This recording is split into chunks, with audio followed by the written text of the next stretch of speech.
Hey, we can take you higher. And I'll tell you how we'll do that. Abby's going to sing today, maybe. And we're going to talk baseball, believe it or not. There won't be a game until March 18th. But we got lots of baseball to talk all off-season long as we bring you the first real off-season edition of the DLLS Rangers podcast.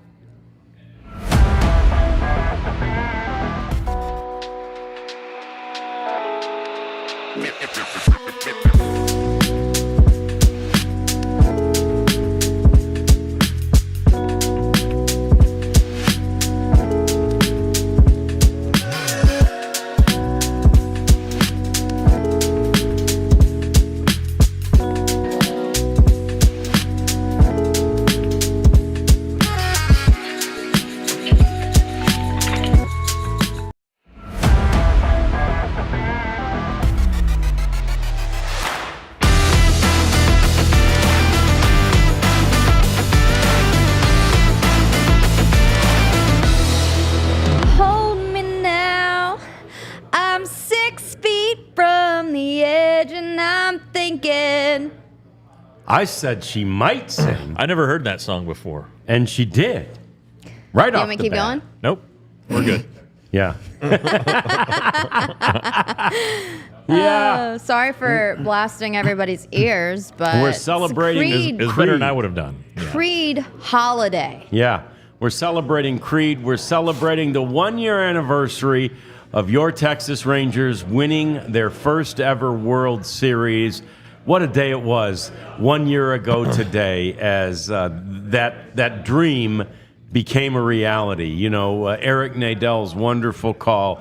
Rangers fans, you are not dreaming. And it had been a dream. It had been a nightmare. It had been so long awaited. And finally, the Rangers got their victory a year ago today.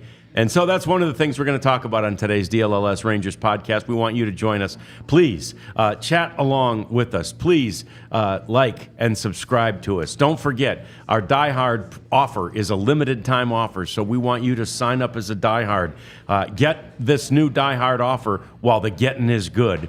And we've got lots of already breaking, if you will, Rangers news that we're going to get to as well. But we start with those memories.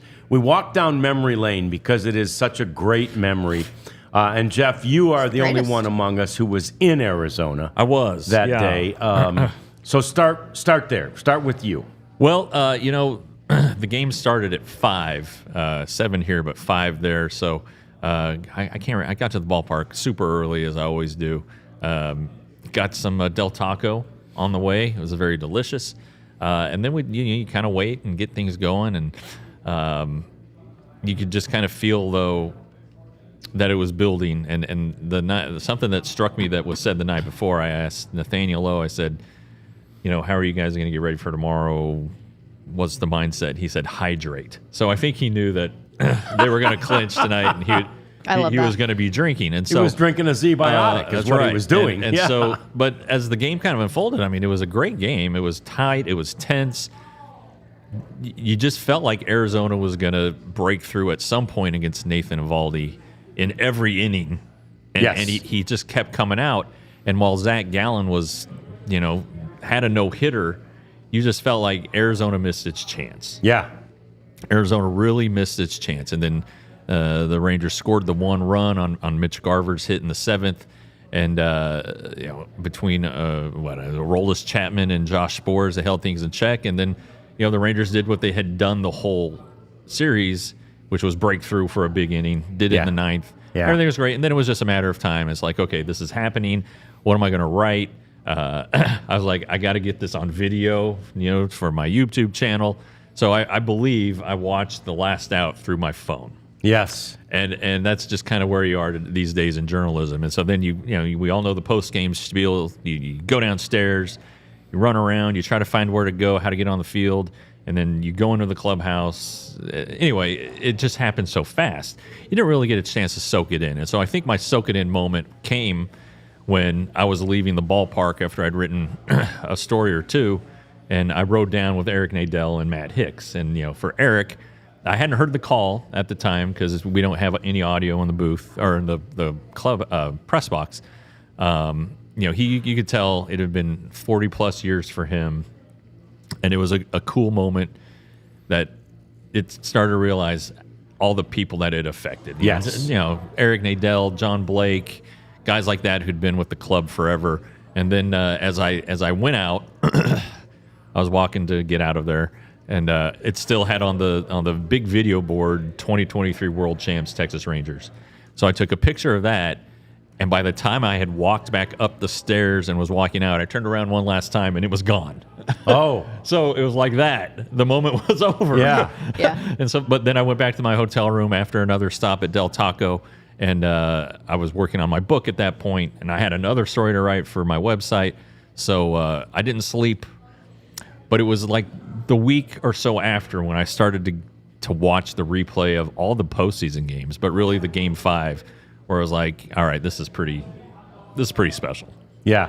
Really unbelievable. Abs, you were what? Doing where? Where were you? What were you doing? I was at the Bally Studios. Okay. We weren't flying out to cover the event there, but we were still all together. And I'm not from Texas, so I don't have the this has been my team since I've been alive. But I covered the team at a really low point in their season. This is the first team that, I've really been around from start to finish for a few years now. And so for me, to be at this early stage in my career and get to cover something like this, I mean, people, don't accomplish this and don't really get to say this is a part of their story, even if they've been in the industry for 40 years. It really comes down to luck and talent. And so I feel fortunate to even have this, a part of something I got to cover and be a small part of. I did rub it in my dad's face because he never won a World Series. So I was like, hey, I cover a team that won, which is fun. But no, it was an incredible moment. I was telling Jeff a little bit earlier, I don't think it's sunk in for me, not even at the parade. The parade was amazing, and that's the first World Series championship parade I've ever been a part of. But the opening day, I was like, oh my gosh, the Rangers won the World Series. Yeah. Like it didn't really click for me until the ring and the banner and the trophy and the presentation and all that. But it was amazing. It was spectacular. And when you were just telling your story, it brought up a memory of mine that goes way back to early in my career. My very first year in the business, 1984.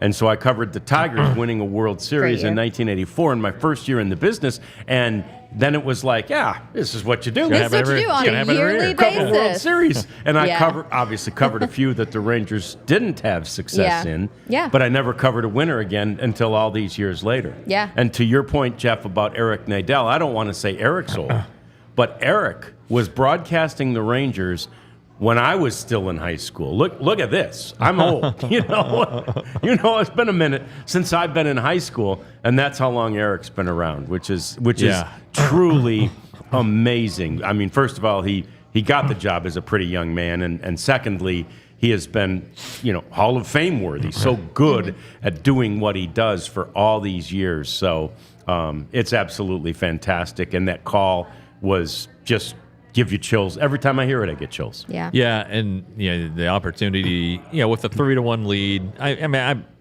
even if it had been Game 7, I'm sure he would have been thinking about what to say, and the dream. I think he'd had a dream that night or something, and I don't remember the story exactly, but it's perfect. I mean, it really was, and. I didn't hear any of the calls from the Dodgers people this year or previous calls, but that one sticks with you because of we know who said it, but it was perfect and it was right. The Rangers had not won a World Series ever, and it had been so many people's dream for it to happen, and it finally did.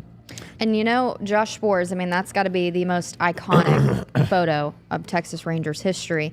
I asked him about it, I guess, in the off season, and I was like, because everyone thought that was going to be Leclerc's moment. Oh, sure. I mean, but Bruce Bochy goes with the hot hand, and, thank God he did. But I asked Josh, I said, have you thought about how many houses your photo is now in? And he's like, I can't even imagine. That's something I never dreamed of. And then I showed him this guy that had the final out on his car.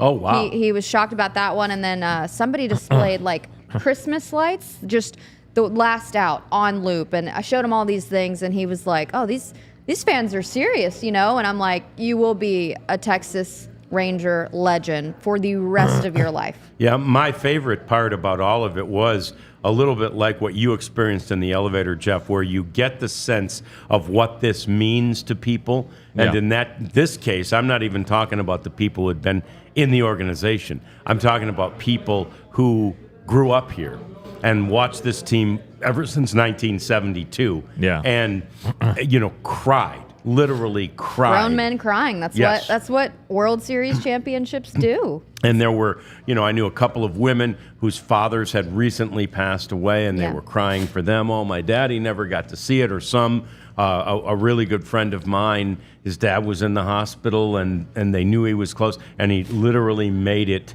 to see the Rangers win the World Series. And the next day or two after that, he's like, all right, God, you can take me, man. I've seen all the I want to Rangers. see. All this world has to offer. Yeah. My Rangers won. I'm good. Yeah. Yeah. No, we, I don't know. This is a humble brag, I guess. But, I was able to have that book of my stories throughout the season compiled by Triumph Books and turned into a book. And I got a nice little payday, which was great. But so yesterday, my daughter had her school Halloween parade.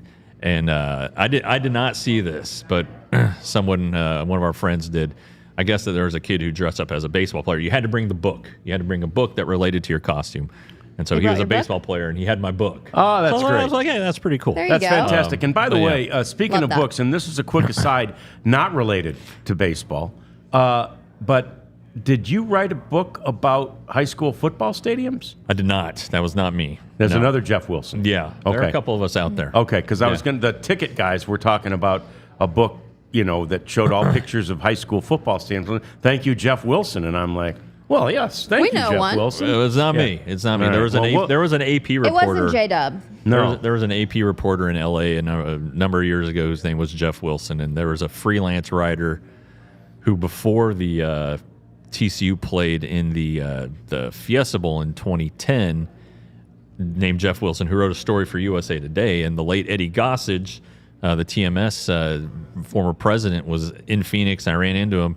He goes, "Oh, hey, that's a great story you wrote today in USA Today." Or he said, "Is this Jeff Wilson of USA Today?"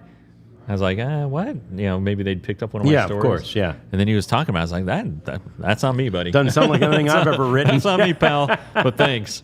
As far as I know, there's only one other John Radigan, linebacker from Army. There you go. Who went on to play for the Bears. And we're both kind of built the same. Take Really? it. Sure. Take it Yeah, and yeah, run yeah. with it. Yeah. So, anyway, yes. So, and quickly, we're running out of time in the segment, but the parade, Abs, you mentioned it being down there. I'm not going to lie. I was happy to be in the safety of the Bally Studios. I had cameras. Oh, I and- was on the main set, yeah, baby, I had and it was cameras amazing. and views from everywhere. And again, I was just like, this is awesome. We got to anchor the coverage from the studio, but I didn't have to be in that The mess, parade that throng. was amazing. Yeah. And the Corey Seager moment. Yeah, that was the best. But we Yeah. asked him, we were like, Austin had just told Corey Seager what to say, Actually, Because Heaney took credit for it later. Corey Seager just doesn't do that, Yeah. I mean, and I just happened to be recording it. I got the video of the century. I mean, it was really amazing. Yeah, the parade I was think very it was at special. spring training this year. We asked Heaney about it, and he related the story and said Corey was just basically telling me, "Gosh, I know I need to talk for a long time, but I don't want to be up there for very long because that's something that makes Corey very uncomfortable." And so Heaney had the idea, "Why don't you do this?" And Corey did it and delivered it perfectly. It was amazing. And was able to get off just like that. Drop the drop. mic. Yeah. I guess we'll never know. What else can you say? Yeah. Simply. Yeah. Just fantastic. It was, and like Bruce Bochy said, his grandson wants to do it again, and it didn't happen this year. But hey, we're starting to work toward it, I guess, with free agency open now and the off season officially underway. So there you go. Yeah, it's great. We all believe that the Rangers are not a one-hit wonder. We believe that this team is built for the long term. We also know that Chris Young will do everything in his power to make sure that this team is competitive not only this upcoming year, but for years and years to come. That's the goal. That's the plan. And so we start talking about that plan next as, the Rangers have to get to work. And for us, we will help them get that job done. That's coming up next on the DLLS Rangers podcast. Said it once, I'll say it again. I'm a Bama girl. And where I'm from, people love Roback. I have been knowing Roback for a long time. They are the best performance polos. They have a wicking fabric, so you don't get too hot. I'm in a sweat set. I don't know why, because it's still hot here. But one day when it does cool off in the state of Texas, you can use Roback, take it out on the golf course. It's just great performance polo. It'll last. It's durable. It's great quality. It is comfortable, and it's fashionable. You can wear it to game day. They have a little SEC section if you want that with the new UT of the SEC. Don't get me started, but Roback is going to be your one-stop shop for cool gear that looks great, feels good, pretty affordable price. We have a 20% off discount. You can go to Roback. Think of John Radigan when you think of Roback, because it's RHOBACK, and you can use the code DLLS20 for 20% off. That's a great idea, as is HelloFresh, which we have gone through our box of HelloFresh. Took us actually less than a week to finish all of it. It was fantastic, and it's time for us, too, to order more because it is really wonderful stuff. It's so easy. I really didn't know all of what comes in HelloFresh. I figured you buy your own meat, you buy your own pork and beef and whatever. No. The entire thing comes in this freezer-sealed pack, and it is so easy. You get a card that tells you how to make it, and every one of the ingredients you need is in there. I was looking for one. We had 2 sets of one thing, and I was looking, I said, I think they only gave us 1 garlic clove. Oh, no, here's the other garlic clove. Cut that bad boy up and put it in a little garlic aioli. Put that on the burger. I'm telling you, fantastic. Do yourself a favor. Go to HelloFresh. Use the code FREERANGERS. You're going to get 10 free meals if you do that. HelloFresh with the code FREERANGERS. All right. Now, it is time for us to get to work. And it's Friday. And on Fridays, Jeff is begun a new tradition with us. Jeff changes hats on Fridays. So, Jeff has the hard hat on. That's right. Oh, and that thing. Oh, it has that is Texas beautiful. Live on the that side. That sits on your head just beautifully. Let's I remember. do it. Turn to the is that side. from That's when? amazing. Is that from? Oh, that's Texas Live. It says so. Yeah, that's when they built Globe Certified. Life Field. Right. Wow. And, I had an orange one. I don't know what happened to it, but when We had vests you get these, too. I sell the vest. Yeah. I just turned them in and gave them to my kids for toys, I guess. I didn't turn them in. So Manhattan Construction, if you want this back, just let me know. But it's got your name on the front, so I guess you're getting some free advertising. But anyway, yeah, it's time to get to work. We've got the hard hat on. I'm sure Chris Young has one too. Maybe he wears it in when he talks to Ray Davis about money. I'm not sure, but it's time to start building this team. Yeah, and when Chris Young talks to Ray about money this year, he might also need the hockey face shield too, right? I mean, it's like you got to protect yourself because the reality is the construction project is always easier when money is no object. But money's an object. Not only, I mean, first of all, it doesn't have to be in Major League Baseball because, the salary cap, such as it is, only applies to a luxury tax, right? So there's a cap, but you're allowed to exceed it as far as you want to exceed it, New York Yankees or LA Dodgers or New York Mets. But Right. once you're over a certain thing, and it's a penal tax. After, what is it, 2 years, Jeff, you're paying 50 cents on every dollar over. Woo. Yeah, I mean, the Rangers went over to win the World Series with the trade deadline acquisitions, and that made some sense, but it was a very minimal penalty. It only ended up being like $2 million. Oh, I thought it was 4, but even that, either one, yeah. It was small. And then this year, it was a little higher, and now if they go over it again, I think draft picks get involved.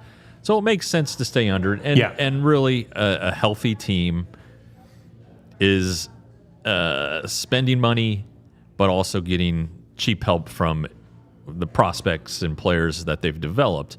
So it makes sense there. But I don't think the Dodgers are going to turn payroll in an attempt to defend their World Series. They're not going to cut back. This isn't a time to cut back. And if anything, the moral of the story of the 23 team is that you have to spend to win and to accelerate that process. And the Rangers spent, to Ray Davis's credit, the previous 2 off seasons, but to not spend, I don't care about the TV deal or the uncertainty there. If you have the personal financial wherewithal to do it, and Lord knows he does, Yes. then you do it. It's like a civic responsibility almost. The parade. You talk about the parade. 500,000 people were there. It's a duty to keep 500,000 people happy. And then if you have TV uncertainty and you don't put together a good product, you're not going to have TV distributors that want to show your games, and you're not going to have fans who want to buy the subscriptions if you're going to be crappy and a disappointment. So I am obviously not on the fence about this one, but you need money, and it's time for Ray Davis to realize that. Yeah, because the reality is on the TV money is that, yes, this year there will be much less TV money coming in.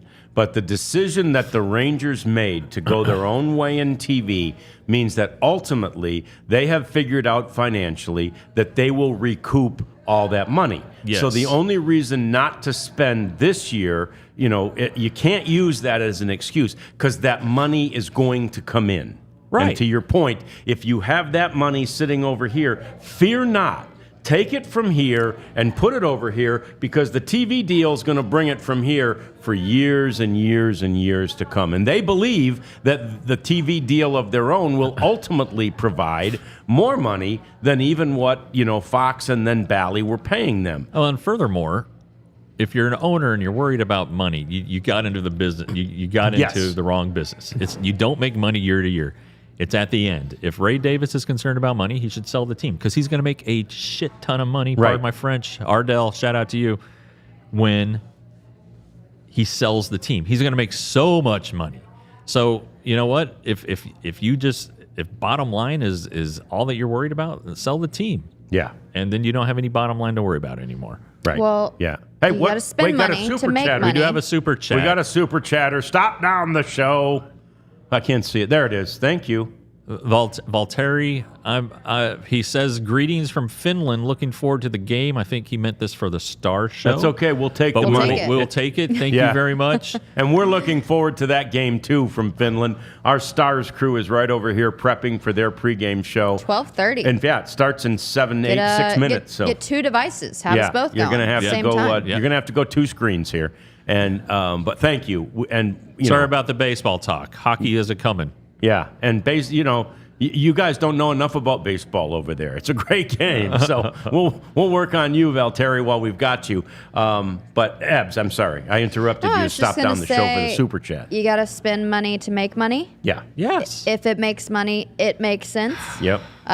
So yeah, I'm in agreement with Jeff. If money is a concern, maybe not the route you want to go. Right. I mean, again, who knows exactly what they could sell this team for, but we know what they paid. Right. $500 billion. $593 million. Yeah. Just over $500 million. My math it's serves worth me right. multiple billions now. Yeah. Multiple. And we don't know how many. Ray exactly. Davis has purchased, bought out some of the minority owners. I believe he bought some of God dang it, Bob Simpson's shares when Bob was going through his divorce. So Ray owns a great deal of the club by himself now. And it's probably, depending on who you talk to, it's valued over $2 billion. Right. Some people think it's worth almost $4 billion. That's what I was going to say. Yeah. So, it's a lot of money that Ray Davis is never going to be able to spend. And I don't know that we've never gotten to know Ray well. He doesn't talk to the media. He's friendly enough, I guess, to say hello, though that's about the extent of it.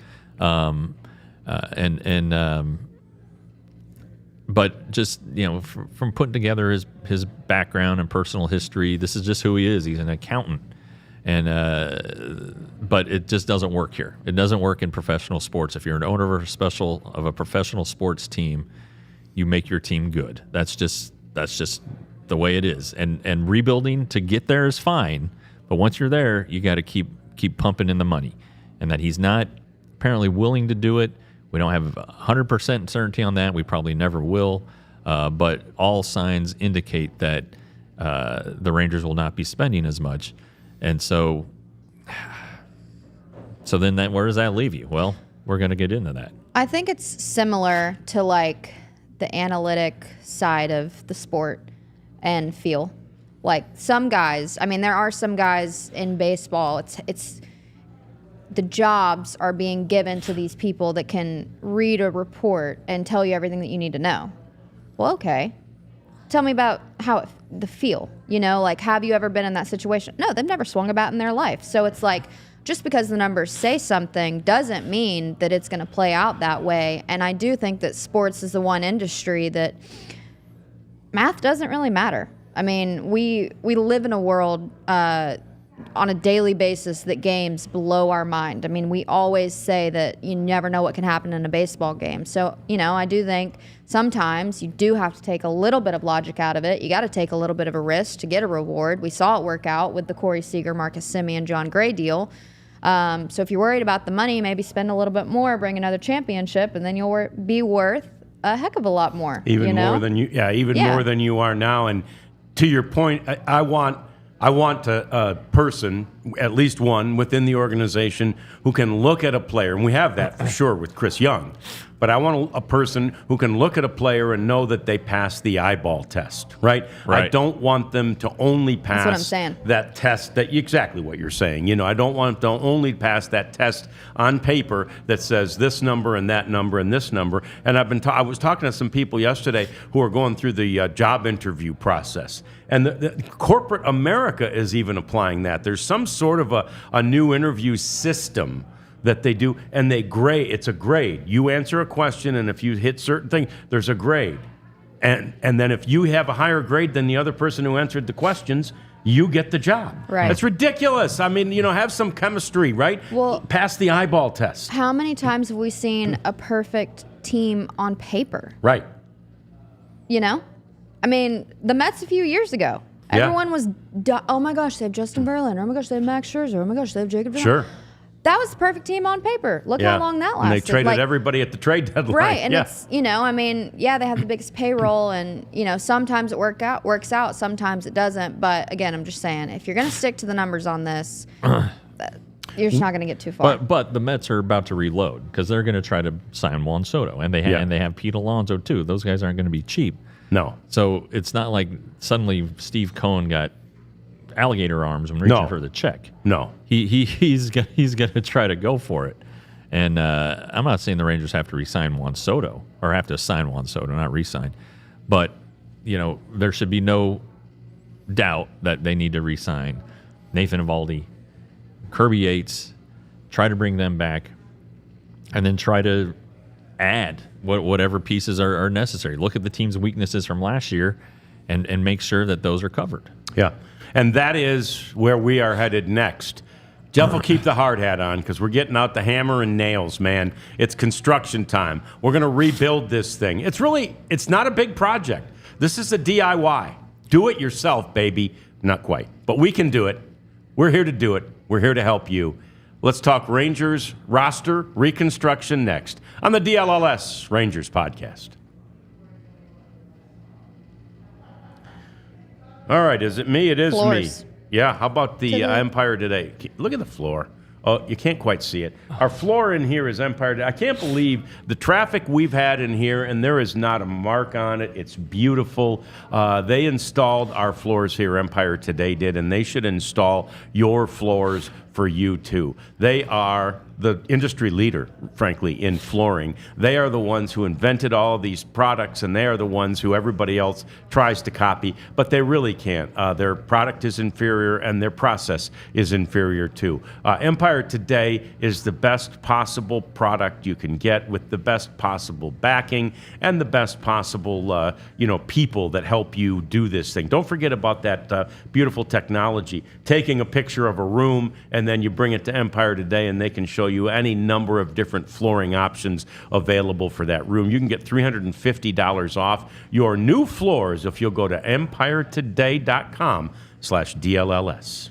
Yeah, and then you're going to save some money, so why not put that money to work, or attempt to, with our good friends at Sleeper. Sleeper, known for fantasy, but now they're into the daily picks. It was only a week ago today that I had my biggest sleeper strike, my biggest sleeper hit. I haven't had as much success with the NBA. I'm hoping to rebound with college football this weekend, but what you do is you choose whether your favorite or least favorite player, or just something you know is going to happen, has more or less yards, points, home runs, whatever it is, and the more you amass, the higher the return becomes. It's really fun. You're not going to go bankrupt doing it. Be responsible, all that stuff, but it is fun. And if you think you have what it takes, download the Sleeper app and use the code DLLS Rangers to get up to $100 match on your first deposit. Terms and conditions apply. See Sleeper's terms for use and details. Currently operational in 25 states, including the great state of Texas. Quick reminder to avail yourself to that new Die Hard offer, and we're going to have a complete spot to remind you of that again. And if you are already a Die Hard, and a lot of people have signed up lately with this special limited time offer we have, and they're feeling good because now they get to see things like what Jeff wrote today behind the paywall. That's part of the Die Hard deal. But anyway, today there is a list of the free agents, that are basically on the Rangers now, that immediately became free agents as soon as the World Series ended, and what Jeff believes will happen with each of them. Yeah. And it's great. It's really well done, and it gives you a prediction. So let's run through these hard hat predictions for what the what's going to happen with the free agents that are out there. And of course, the number one name on the list every time is Nathan Eovaldi, and of course he's number one on your list as well, Jeff. He is, and technically he is not yet a free agent because he has not declined his player option, but everybody expects that he will do so. Same with David Robertson and the mutual option for $7 million, and the Rangers are probably going to buy out Andrew Chafin. I'd be shocked if they didn't. So anyway, but Nathan Eovaldi is the guy. He's the Rangers guy. I think the Rangers are his first choice. A couple things. Eovaldi was really excited to see Rocker and DeGrom pitch and perform. And boy, for a guy who wants to win, who's he's not old, but he's kind of he has fewer years ahead of him. In the rest of his career, and he wants to win. Okay, so to see DeGrom and Rocker and even Tyler Mahle be healthy, boy, pitching wins championships, and Nathan Eovaldi knows that because he's won 2 of them. So that is really enticing. The geography we've talked about, with him being closer to his home in the Houston area, that's great. The problem is he has to be convinced that the Rangers are going to win. And money and ownership go a long way toward that. So that's going to be Chris Young's biggest sell job, is that things don't look good maybe this season, or not as good as they can. But once this TV deal is settled, everything's going to be fine. I mean, keep in mind, Chris Young signed an extension. Yes. Chris Young believed what Ray Davis told him. And so if the vision, the long-term vision fits Chris Young, it should fit Nathan Eovaldi. So I've got the Rangers and Eovaldi finding an agreement. I said 3 years, $72 million. There could be an option in there, at the end that gets it up to 72, maybe like a $5 million, a deal with a $5 million buyout, something like that, just to kind of sweeten the pot. And you can do a whole bunch of things. You can do signing bonuses, defer the money, whatever it takes. I think that the Rangers will get that one done. So that's number one on my list. Yeah, but he doesn't obviously have to take that. If they offer it on Tuesday, right? The Right. Yeah. day after he declares that he doesn't want to, that he's going to exercise the player option, they could offer that. Let's just say they do, and he'd say, "Ooh, I really like that," but he could still say, "But I'd like to see what else everybody else is having to, is going to offer me." Yeah, different scenario, but last year, the most recent one you can think of is Aaron Nola with the Phillies. Yeah. I mean, that was 7 years and 168 because he's only 30 at the time. But the Phillies re-signed him. He probably went out and got a sense of what the market would hold for him, and the Phillies gave him a comparable offer. Maybe they beat all the other offers. I don't know how it went, but you could see a scenario like that where it happens quickly, but I think that Eovaldi will obviously he's going to test the market and see what's out there, and maybe he gives the Rangers some input on what offer he has received, but I think that the Rangers are going to be very competitive in that race. I guess we know that he is interested in being here. Like, Yeah. we feel pretty good about Nathan Eovaldi, but I've kind of presented to you is just there a possibility that another team really blows him away because he is 34, a 3-year deal put him at 37. If he could get, we've talked about the 38-year mark of kind of being where players aren't signed as, they just don't get great 1-year options. So it's like, would it be more enticing to get a 5-year deal? Yeah, and go out maybe with a really great team? Because if you're going to take this 3-year, maybe 4, then are you putting yourself in a position at 38, 39 to sign a 1-year with like a team that you really don't want to be with just because it's the one that gave you the option, Yeah, something that helps him tremendously is that he will not have a qualifying offer because he's had one previously. The Rangers, when they signed him, he had turned down a qualifying offer, but he'd been offered, so that's off the table. So really any team that has the money can do it. But if the Pirates offered him 5 years and $120 million, he's not going to go to the Pirates, right? He wants to win. I mean, we saw that Nathan Eovaldi wants to win. So he's going to go to a contender. So that shrinks the pool pretty considerably. And then you look at some of the contenders, like Cleveland. Cleveland doesn't have the money to sign him. So so they're out. Detroit maybe. Detroit always seems to come up with money. But these smaller market clubs who are contenders aren't going to be able to sign him. So really you're down to 10 teams, let's say. And that, the Rangers would have home field advantage, if you will. I don't think he would go to the Astros just because he's been with the Rangers. He probably doesn't want to go too far away from his family. So maybe that eliminates New York and the Dodgers and the Padres. Maybe I don't know, but there are a lot of scenarios in which this plays out well for the Rangers. But if somebody comes in who's a contender and says, "Hey, 5 years, $130 million," the Rangers can't. I don't think the Rangers can match that, and I don't know that it would be smart at this point to match that. As great as Nathan Eovaldi has been for the Rangers, he's been on the injured list like the last 5 years, and I think he's had Tommy John twice, maybe just once. I get it happens so much you never you and there's lose so many track. guys that have had it twice. But You're like, he's there is a lot of risk there. I mean, there's risk with every signing, but 5 years paying a guy till he's 40, basically to be a starting pitcher to give you 150 to 200 innings a year. He hasn't done that. Yeah. He really hasn't. All right, target number 2 is Kirby Yates. And I loved reading in your article today, Jeff, that you believe they'll be able to figure out a way to get Kirby Yates for a couple of more years. I do. When Chris Young won the World Series, that Royals team had a fantastic bullpen. No doubt. And Wade Davis was the closer, and Wade Davis made a lot of money. All right. It's pretty apparent that you need to have a ton of money invested in the back end of your bullpen. Now, the Rangers, they didn't put a lot into Kirby Yates. He only made $4.5 million this year. But they gave David Robertson, who's coming up on the list, $11.5. So I mean, you need to make an investment in the bullpen. And look at the Mets. Edwin Diaz makes $20 million. The Rangers don't need to do that. Mm-hmm. Hader 19 don't need to do that. Blake Trinan made $8 this year. He's going to be a free agent, but he made $8 million. Yeah. Clay Holmes is going to be a free agent. Made multiple millions. So you look at these contending teams, and if bullpen's the way to win, if going to your bullpen is how it's going to happen, then you want to have the best you can have back there. You can go cheap ahead of those guys and find guys that work and mix and match and all that stuff, but you need to spend some money. And with Kirby, he's different because he's 36, 37. He didn't make a ton of money last year.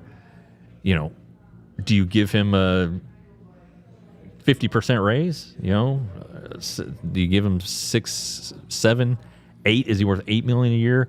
Probably. I think he is. Yeah. So I said 2 years and $15 million. I forgot a comma there. We're going to update that right now. And you can sweeten it with, again, a little buyout on the back end, an option for a third year, a club option with a buyout that would pump it to 2 and 18, let's say. All right.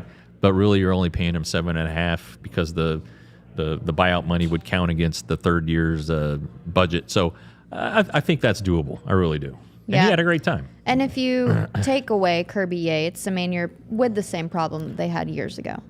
Right. So it's you're like throwing darts at the back end. Yeah. And sure, maybe you do give Blake Trinan an offer, but the Dodgers are going to try to re-sign him. Are you going to outbid the Dodgers on that? The one caveat here that I think is a possibility would be John Gray at closer. He's never done it, and you talk about injuries. John Gray gets hurt a lot, but he also has a rubber arm. He's been really good when he's pitching relief, but to make the value work, he would have to be closer because he makes $14 million. Right. Yeah. He would have to be the closer. You're not going to pay John Gray $14 million to be the eighth inning guy. Yeah. That's just not how it works. And if you're trying to maximize value and dollars and all that stuff, really, I like that. The only internal option would be Gray. In my opinion. We've seen John come out of the bullpen, Right. but to your point, and you know this, and your dad knows this better than anybody, there is a certain mentality for a closer. Yeah. And as much as we know about John Gray, and we love John Gray, what a great guy, and he's done a great job, and there are many in the organization who believe he has the best stuff on the team.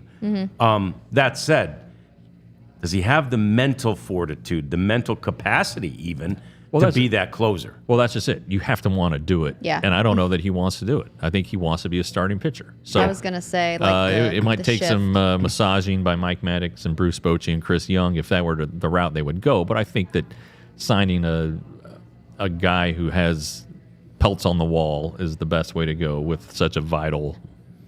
And look, remember 2023. Forget the playoffs when everything seemed to work out. The Rangers blew more saves than they converted. It almost cost them a chance at going to the playoffs. And if this team had been any good, and going to the postseason with Roberts and Yates would have been pretty That darn would good. have been a salty 1-2 combo back there. All right, we'll run through some of the guys you don't think are going to make it. Because Chris Young believes in pitching, I think their third priority would be Andrew Heaney, but that's probably not happening. Yeah, I don't think so. He made $13 million this year. It was his most durable year, 31 starts. He lost 15 games, but that's not his fault. His ERA got ballooned because his last start wasn't very good, so he finished at 4.28. Probably pitched better than the numbers show, but he's a 5-6 inning guy, and a team that's going to be short on innings in the rotation. Yeah, that would help to have a guy that could do that, but you're still using a lot of your bullpen. So I don't know that for the price that Heaney, who's going to be a free agent again, he's coming off a healthy year, he's going to be a pretty attractive guy to somebody. I don't know that the Rangers would want to commit that kind of money to him with their apparent current state of their finances. However, if Nathan Eovaldi doesn't sign, then he's in play. He's in play Yeah. at that point. He'd be in play. Yeah. What about the other reliever in that 1-2 combination, David Robertson? He struck out 99 guys in 72 innings at age 39. He's his own agent. He made $11.5 million this year. I think some of that was deferred, but does he want to continue pitching? Because he's going to be 40. Question number one. Does he want to be far from his family, which lives in Rhode Island? He did this year, so okay. And do the Rangers want to give that kind of money again to a setup guy? And if they do want to give that money to him, do they make him the closer? Because he has closed before. Yeah. But Yeah. I would say no. I don't. Yeah. I don't see that one. Yep. All right, we've right got a now. couple more names to get to, and we're going to do that. But we have to first break away, and then we'll get back to those names. We've also got a few other things to talk about. We're batting cleanup next, which will be constructing, and then you want your construction crew to clean up after they're done. So we'll got continue Jeff the Wilson here for construction, that. then we'll do a little cleanup, and then we'll bid you farewell for the weekend. But anyway, that's all coming up on the DLLS Rangers podcast.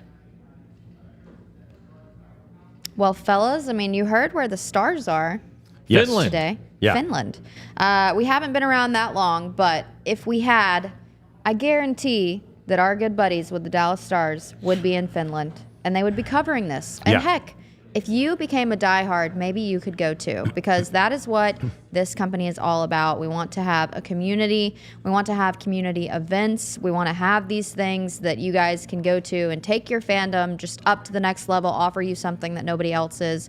That's what joining and becoming a diehard lets you do. You can get 20% off the events, and hey, if you're going to Finland, I think I want a 20% discount. Yeah, you're going to need your 20%. No doubt. there. Yeah, so No doubt. it'll literally pay for itself in that alone, and then you get a free T-shirt as well. We've been talking about a spring training trip that we are so hopeful that's going to happen. Baseball is just the best, and there's nothing like spring training, so we're hoping to get you guys out there. Come hang out with us. It's going to be a fun time. Get your Dallas Die Hard merch. You get a free T-shirt when you join, and check out the merchandise while you're at it. I just noticed that next year, March 18th, is the first Major League Baseball game being played in Tokyo between the Cubs and the world champion Los Angeles Dodgers. And of course, Yeah. with all of the Japanese influence, Shohei, obviously, Yamamoto on their team, they have a big Japanese. So I'm kind of glad that the Rangers aren't in a position to take the team to Tokyo yet, because it might be a hard sell for us to get a whole crew out to Tokyo for that trip. But that said, we would if we did. Arizona's a little more doable. It's a little more doable. So, and also when you go to Arizona, make sure you've gotten yourself some merchandise from store.allcitynetwork.com. I've got a couple of more shirts. I've got a model. You've got a couple of more shirts that you've got to buy. Go ahead and go to store.allcitynetwork.com and get you some DLLS merchandise today. All right, let's continue building, Jeff, and let's talk about a couple of other free agents. Again, if we're talking pitching, which when Chris Young is the general manager, that's the thing you have to talk about most. And Jose Urena had a great, X-Factor. Oh, great man. season. Right? did. So they've got to re-sign him, yeah? Well, yeah, but I think he had so good of a season that other teams are going to give him more money. Yeah. Yeah. And he has been a starter basically his whole career. He came up with the Marlins, threw a no-hitter for him. Had a couple bumpy years there, including 2023, where he seemed to find something with the White Sox. And then he came here, minor league deal, pitched his way onto the team, and pitched great. Could start games, was a multi-inning reliever, threw hard, threw a lot of strikes. I think that he's probably worked himself into a situation where he can be a starting pitcher somewhere. I don't know if it would be on a contending club. That's the one thing that might sway him one way or the other. But I think that as he continues to extend his career, the most money is going to be in starting pitching. And if he wants to keep pitching, then I bet he gets a chance to start somewhere. It could be a one-year deal where maybe a non-contender signs him and tries to flip him at the trade deadline.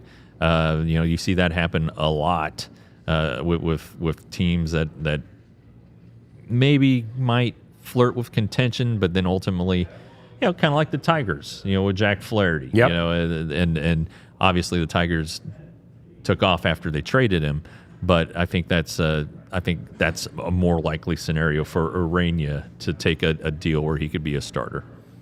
All right. He was great out of the pen. 109 innings. Yeah, yeah, He's just- so durable for the Yeah, Rangers. but of course he wants to be a starter. Right. You don't blame Right. him. Right. And I suppose, again, if Nathan Eovaldi gets blown away by some offer, now maybe the Rangers become more interested in Urena as a starter. Sure, maybe. Yeah, Definitely. yeah. Definitely a possibility. Yeah. So, all right. How about Travis Jankowski? We all love Travis, and I'll be honest. I think we don't have to be honest. The Rangers could do better than Travis Jankowski offensively.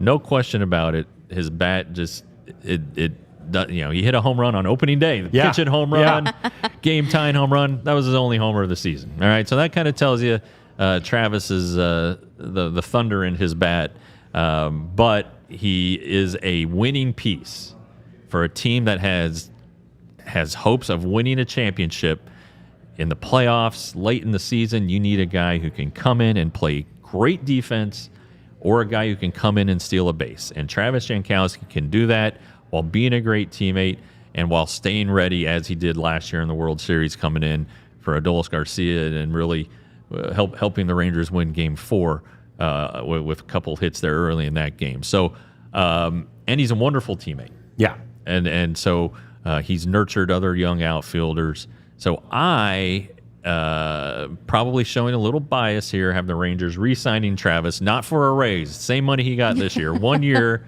$1.7 million. Paste. That's right. But hey, I mean, he's a gem, Yeah. Like, I'm not even talking about as a person. Like, how hard is it to find a utility player that has that positive attitude, is able to go at the drop of a hat, can show up big defensively? Like, I'm not saying this guy's the best player that we've ever seen. Travis Jankowski himself will tell you that. He's well aware of, his contributions as an athlete.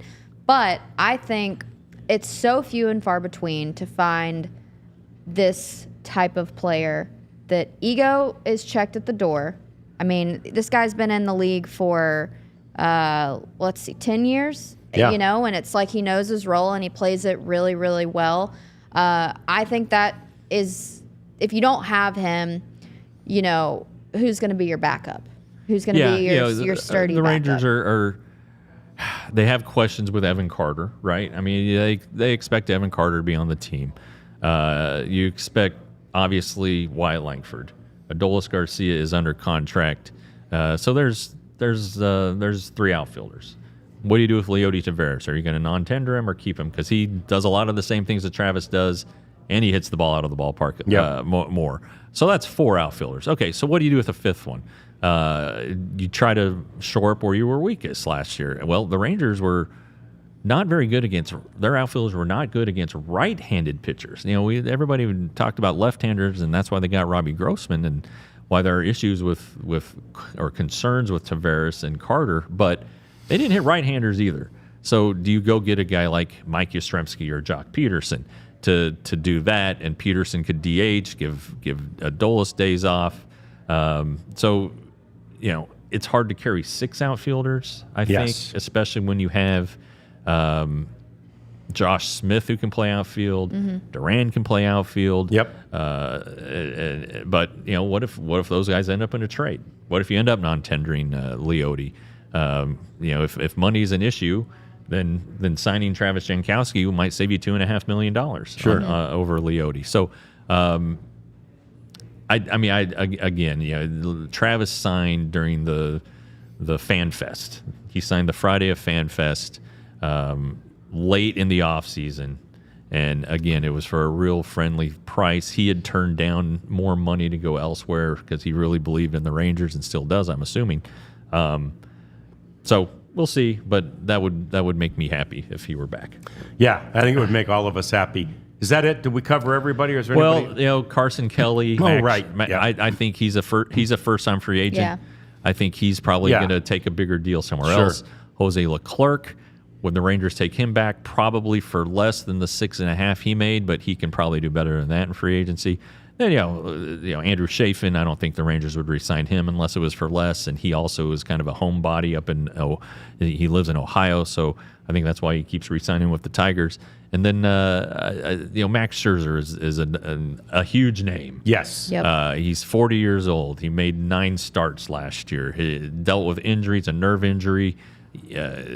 Does Max Scherzer want to take so much less money than he's been making to... Does he want to take a pay cut? Right. I mean, he's going to have to take a pay cut. He knows he'd take it. No one's going to pay him $43 million, but he probably thinks he's worth 20. Yeah. Is he worth 20? Would there be a team out there to give him a 1-year, $20 million deal, take the risk of him making only 9 starts? Yeah. We'll see. But I think that while his time here with the Rangers helped produce a World Series, I would anticipate that Max Scherzer does not return. Yeah. Okay. We've got that pretty I well cleaned up for you. And Did you guys see last night? Josh Young was Yeah. handing out baseball cards. That's Love pretty that. awesome. Candy. love that. I mean, Pretty me and awesome. Rads were talking about how expensive candy is. I can't imagine double whammy, but he is a professional baseball player, Yeah, you so can afford it. he's got Yeah. it. But Yeah. that's pretty neat. Yeah. I want to know where Josh lives so that next year I can take my trick or son treat. up there. Take the kids over. Yeah, absolutely. Yeah. A couple other things to clean up. Bob Costas, the longtime baseball announcer, has announced that he is retiring from play-by-play. Now, that he's been with MLB Network since it started in 2009. It doesn't mean that Bob will no longer contribute on MLB Network, but he's not going to do play-by-play anymore, which, I've always liked Bob, the way he called games, any sport. Overlapped with him when I was at NBC5 and he was at NBC, so I like Bob. I know he got lots of criticism this year for what was ultimately his last game. It was for TBS when he called the Yankees-Royals Game 4 of the ALDS, and maybe this younger, newer generation of players was just not into Bob's style of calling a game. I can't lie. I muted the TV. Did you? That series. Yeah. I did not. What didn't you like, out of curiosity? So monotone. Okay. So it just wasn't enjoyable. I've switched to the Roback hat. A shout out to Roback, who Lovely. was a part Yeah. of our sponsor of our first segment. Yeah. But I remember I was possibly grade school, but I think, okay, we're going to say high school. Bob Costas would do Lou Holtz's weekly show with Notre Dame football. Okay. And so Bob was talking and gave this really long worded question that really wasn't a question, but you knew it was a question. And there's this long pause, and Lou Holtz said, "Did you ask me a question?" And so Bob can be a little wordy. He was Just a little get to your point. pontificator. Yeah. He Get to your does do point. that during his broadcasts. He does have a lot of knowledge, but it seemed like that would interfere. Vin Scully would be able to do that, but Vin never missed a beat. Yeah. and was answered the bell when the moment called for it. And I don't know that Bob he just had a bad series, but you appreciate his analysis on baseball. I don't know that he needs to get into the politics, which he's done a little bit. Yeah, I here saw lately that too, yeah. But anyway, if you like Bob Costas and think he's smart, which he is, keep watching MLB Network. Yeah, he'll still be on there, and I honestly did not hear any of that. Series. I think it's just the game scenario that's Yeah. really, really tough. I'm Yeah, not saying like he's fantastic talent. He's so knowledgeable. It's just maybe the delivery, the end Sure. game, the pace Yeah. doesn't really match, and it's just get to your point, and I don't know. Just Yeah. Well- I realistically did mute it though. Yeah, I don't on- blame you. put I on mean, some music. it's free country, right? Do what you want to do. Let's also bring up the topic of Juan Soto. Well, he's looking for a contract. Just saw this worth at least $700 million. And In free he wants agency. it, which of course is Shohei Ohtani money, but Shohei's taken He wants most it. of it in deferred He money. wants it right He wants up. real money. He wants a real Lambo. money. He wants a Lambo for Monday, Ferrari for Tuesday. No, this is going to be like primetime reality TV for me. I'm going gonna to be watch fun. this Yeah. Soto trade or free agency season like a hawk. This is just entertaining at this point. He's already had 11 teams express interest. So, As they should. yeah. But- Including, Well, Okay. they're not allowed to express interest yet. Okay, but- officially, but I think 30 teams are interested in signing. yeah, I of agree, course, but yeah. what 11 teams have $700 million that they're ready to that's just it. spend? They don't. There aren't 11. There's 4. That's what I'm saying. Yeah, Five. there's 4. That's what I'm Yeah. saying. So, Yeah. so are Now, these, apparently these there are teams two, are clearly there just are window two small shopping. market teams that are somewhat interested. That's not true.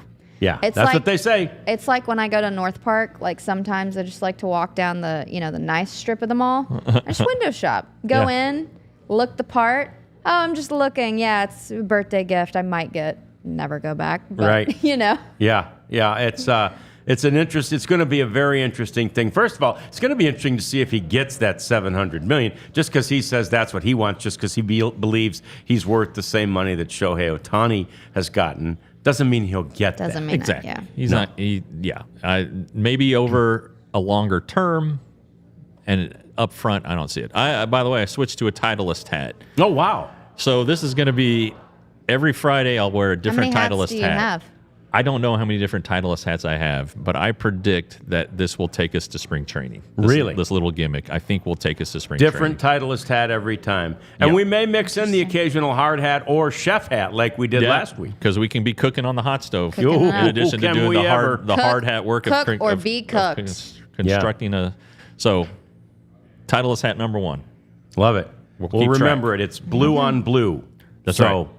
That's they're all going to look pretty similar. They are. But we've got There's a lot to of make mental similarities. notes. This one's blue, light blue on sort of denim blue. Yeah, it's probably one of my oldest ones too. Is it? Yeah, look Okay. at it. It's all faded. Yeah, a little and dirty, dog-eared. but yeah. Little dog-eared. Okay, so that's it. That's another week of our DLLS Rangers podcast. Man, we've had fun. We will miss the game. Off season, baby. Yeah, we'll miss the game for about 6 months, but we will have so much to talk about with you over the course of this offseason. We'll be here every day, Monday through Friday. Next week, don't forget, is Do It for Durit. We'll give you Yes. lots of details headed into Do It for Durit, but that's a fun week for us, something we're really looking forward to. Hope you are too. Thanks for joining us. We'll see you again next Monday for another edition of the DLLS Rangers podcast. We all silly like the mayor.